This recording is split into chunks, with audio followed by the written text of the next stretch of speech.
Asiakas kysyy, että mitä materiaalia Apulapin tukipohjalliset on? No runkohan on erämateriaalia, mutta mehän pystytään tekemään tänne, kun tehdään yksilöllisesti, niin kevennyksiä pystytään tekemään tämmöistä silikoonista.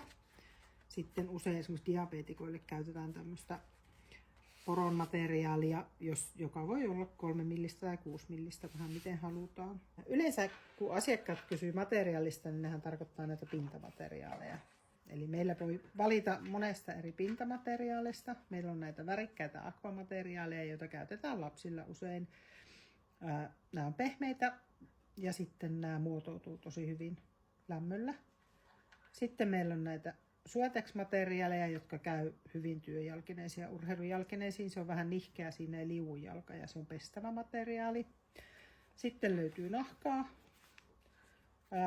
mustaa ja vaaleanpunaista ja punaista.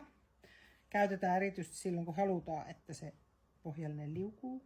Eli jos on vaikka tosi vaikea laittaa kenkäjalkaan, niin nahkalla saadaan sinne sitä liukumista. Sitten meillä on oma pohjoinen erikoisuus, eli huopa, joka on ihana materiaali, koska se imee kosteutta ja pitää sen jalan lämpimänä siellä kengässä.